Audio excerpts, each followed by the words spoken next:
Hi, everyone. Thank you again for that amazing song. And you know what? Who our president is in 2020 is fully up to us. What our Congress looks like, what our state officials look like is completely up to us. And we have to make sure our priorities are put first, that the people are put first, that a people's bailout isn't a one time thing, but this lasts for generations to come. And, as Brother Phil just said, healthcare is something we cannot leave behind.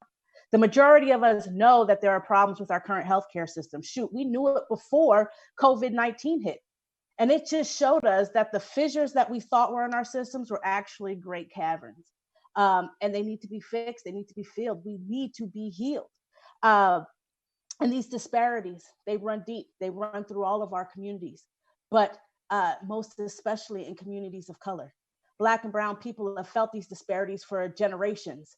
And again, COVID has allowed us to die at disproportionate numbers. And it seems as though our elected officials are no more thrown off than they are to hear that millions of chickens had to be killed because of COVID-19. At what point will our humanity, will our supposed equality be recognized in all of our nation, but most especially in healthcare? We deserve that humanity. We deserve that equality. We deserve not to die simply because we have more melanin than another person who is our citizen here in the United States. Our current system also forgets that we have this newly recognized class of people, the essential class.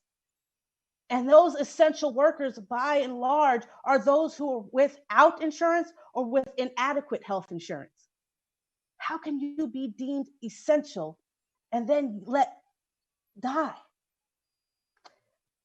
We go further and we ask for these stimulus changes and we want to be included in them. And we are offered only offers such as paying for COBRA. Not only is something like that short-sighted, it's irresponsible, and it amounts to nothing more than a bailout for corporations. We want a people's bailout. We deserve a people's bailout. And then you go further and you understand that the only adequate response to our current system is Medicare for all.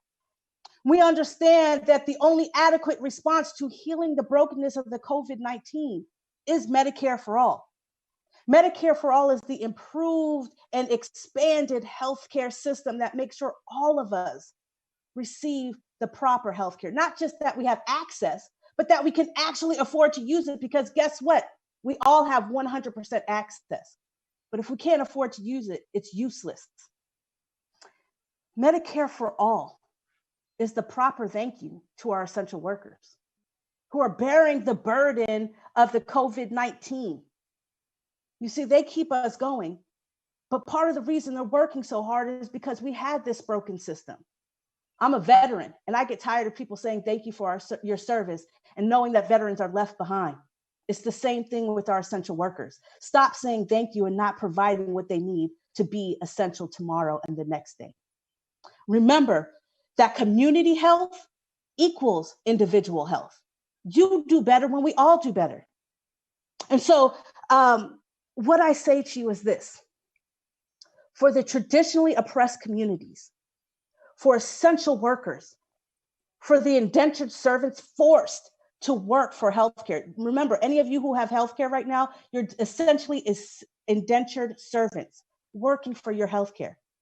For you, your family, and your communities, I urge you to back Medicare for all, to scream at the top of your lungs for Medicare for all, to bang pots and pans for Medicare for all, to call elected officials at all levels and say, we will accept nothing less. And if you don't put pressure on those who can make it happen, then you cannot count on our support in other areas.